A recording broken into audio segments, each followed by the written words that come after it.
السلام عليكم ورحمة الله وبركاته. الحمد لله رب العالمين، نحمده ونستعينه ونؤمن به ونتوكل عليه، ونعوذ بالله من شرور أنفسنا ومن سيئات أعمالنا. من يهده الله فلا مضل له ومن يضلله فلا هادي له، وأشهد أن لا إله إلا الله وحده لا شريك له، وأشهد أن محمدا عبده ورسوله أرسله بالهدى ودين الحق ليظهره على الدين كله ولو كره المشركون. أعوذ بالله من الشيطان الرجيم. بسم الله الرحمن الرحيم. الحمد لله رب العالمين، الرحمن الرحيم، مالك يوم الدين، إياك نعبد وإياك نستعين. صدق الله مولانا العظيم، وصدق وبلغ رسوله النبي الكريم، ونحن على ذلك من الشاهدين الشاكرين، والحمد لله رب العالمين. يا سيدي يا رسول الله خذ بيدي، ما لي سواك ولا ألوي على أحد، يا من يقوم مقام الحمد منفردا للواحد الفرد لم يولد ولم يلد، يا من تفجرت الأنهار نابئة من إصبعيه فروى الجيش بالمدد. ഏറ്റവും സ്നേഹം നിറഞ്ഞ പണ്ഡിതന്മാരെ, സുന്നത്ത് ജമാഅത്തിന്റെ കർമ്മധീരരായ പ്രവർത്തകരെ, അല്ലാഹു സുബ്ഹാനഹു വ തആല സത്യം സത്യമായി മനസ്സിലാക്കി അത് അംഗീകരിക്കുവാനും അസത്യം അസത്യമായി മനസ്സിലാക്കി അത് തള്ളിക്കളയുവാനും നമുക്കും ഖിയാമത്ത് നാൾ വരെ വരാനിരിക്കുന്ന നമ്മുടെ സന്താനങ്ങൾക്കും തൗഫീഖ് നൽകുമാറാകട്ടെ. നമ്മിൽ നിന്ന് മരണപ്പെട്ടുപോയ ഉസ്താദുമാർ, മാതാപിതാക്കൾ, മറ്റു സഹോദര സഹോദരിമാർ, അവരുടെ ഖബറിടം അല്ലാഹു സന്തോഷത്തിലാക്കുമാറാകട്ടെ. അവരെയും നമ്മെയും അവന്റെ ജന്നാത്തുൽ ഫിർദൗസിൽ ഒരുമിച്ചുകൂട്ടി അല്ലാഹു അനുഗ്രഹിക്കുമാറാകട്ടെ. ആമീൻ. സുദീർഘമായ ഒരു പ്രസംഗം ഞാൻ ഉദ്ദേശിക്കുന്നില്ല. ബഹുമാനപ്പെട്ട പട്ടപ്പിരിയം ഉസ്താദ് ഉണർത്തിയതുപോലെ ധാരാളം വിഷയങ്ങളിൽ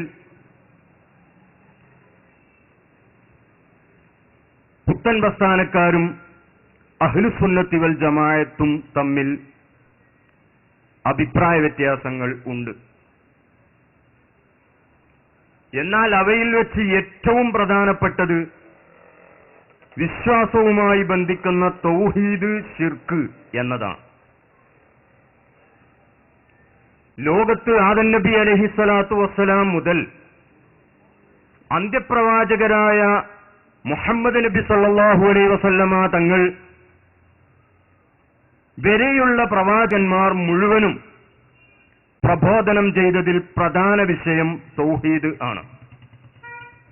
ആ തൗഹീദിന് ഘടകവിരുദ്ധമായ ഒരാശയമാണ് ശിർക്ക്.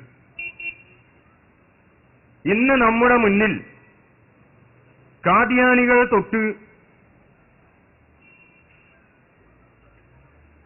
മുജാഹിദ് ജമാഅത്ത് തുടങ്ങി ധാരാളം പ്രസ്ഥാനങ്ങൾ നമ്മുടെ മുന്നിൽ നിലവിലുണ്ട്. എല്ലാ പ്രസ്ഥാനങ്ങളും വന്ന് ജനങ്ങളോട് പ്രസംഗിക്കുന്നത് നരകത്തിലേക്ക് എന്റെ കൂടെ വരൂ എന്നല്ല. സ്വർഗത്തിലേക്ക് പോകണമോ എന്റെ കൂടെ വരൂ എന്നാണ് എല്ലാവരും പറയുന്നത്. നരകത്തിലേക്ക് പോകണമെങ്കിൽ എന്റെ കൂടെ വരൂ എന്ന് ഒരാളും പ്രസംഗിക്കുന്നില്ല. എല്ലാവരും എന്ന് പറയുന്ന ആശയവും തൗഹീദ് തന്നെയാണ്. എങ്കിൽ യഥാർത്ഥ തൗഹീദ് ഏത്? നബി സല്ലല്ലാഹു അലൈഹി വസല്ലമ തങ്ങളും മറ്റു പ്രവാചകന്മാരും പ്രബോധനം ചെയ്ത ശരിയായ ആശയം ഏത്? സ്വർഗം കരസ്ഥമാക്കുക എന്ന ലക്ഷ്യം സാക്ഷാത്കരിക്കപ്പെടണമെങ്കിൽ ഏത് വിഭാഗത്തിന്റെ കൂടെ പോകണം, ഉറച്ചു നിൽക്കണം എന്നത് സാധാരണക്കാരായിരിക്കുന്ന ആളുകൾ എല്ലാവർക്കും അറിയാൻ ആഗ്രഹമുള്ളതും എല്ലാവരും അന്വേഷിക്കുന്നതുമായ ഒരു വിഷയമാണ്.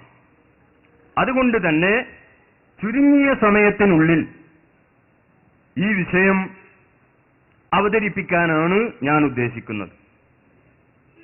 ഞാൻ ഓതിവച്ച ആയത്ത് നമുക്കെല്ലാവർക്കും പരിചയമുള്ള ഫാത്തിഹ.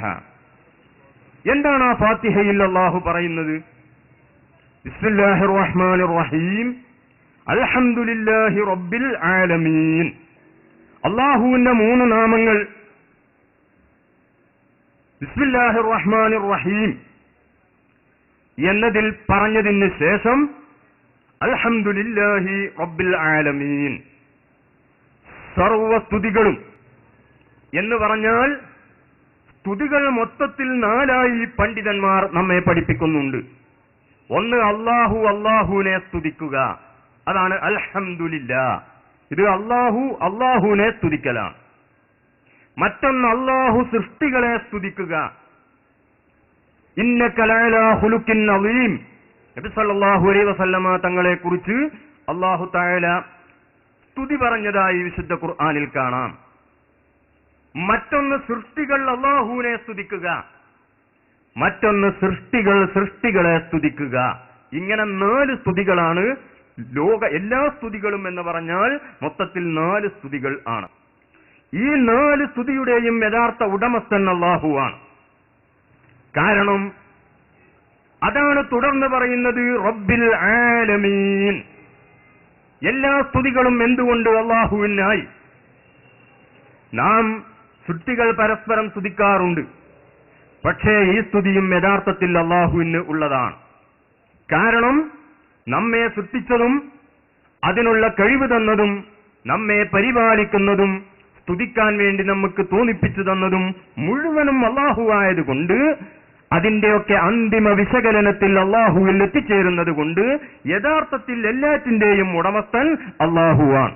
വഅന്നൽ ഖുവ്വത ലില്ലാഹി ജമീഅ. എല്ലാ കഴിവുകളും അല്ലാഹുവിന് മാത്രമാണ്. മറ്റുള്ളവരുടെ കഴിവുകൾ സൃഷ്ടികളുടെയും സാധാരണക്കാരതും അല്ലാത്തവരുതുമായ എല്ലാവിധ കഴിവുകളും അല്ലാഹു നൽകിയിട്ട് അവർക്ക് ലഭിച്ചത് ആണ്. ഇതാണ് അൽഹംദുലില്ലാഹി റബ്ബിൽ ആലമീൻ. ഇനി നാം ഒന്ന് ചിന്തിക്കുക. ഉദാഹരണമായി നമുക്ക് ഒരു 10 രൂപ ആവശ്യമുണ്ട്. ഈ 10 രൂപ നൽകുന്നവൻ ആരാണ്? അല്ലാഹുവാണ് എന്നാണ് നമ്മുടെ വിശ്വാസം. പക്ഷേ അല്ലാഹു നേർക്കുനേരെ 10 രൂപ ഒരാൾക്ക് ഉറക്കിക്കൊടുക്കുക എന്ന സംവിധാനം സാധാരണ നിലക്ക് അവൻ ചെയ്യാറില്ല. അതേ സമയത്ത് നമുക്ക് 10 രൂപ വേണമെങ്കിൽ നാം നമ്മുടെ സുഹൃത്തിനോട് അത് ആവശ്യപ്പെടും. അപ്പോൾ സുഹൃത്ത് അവന്റെ അടുക്കൽ ഉണ്ടെങ്കിൽ അത് തരും. അതേ സമയത്ത് ലോകത്ത് അല്ലാഹു സഹായങ്ങളും മുഴുവനും അല്ലാഹു ചെയ്യുന്ന സഹായങ്ങളും മുഴുവനും അല്ലാഹുവിന്റെ സഹായമാണ്. പക്ഷേ അത് വിതരണം ചെയ്യാനും അത് ജനങ്ങൾക്ക് എത്തിച്ചു കൊടുക്കാനും ചില മാധ്യമങ്ങൾ അല്ലാഹു സുബ്ഹാനഹു വ തആല സ്വീകരിച്ചിട്ടുണ്ട്.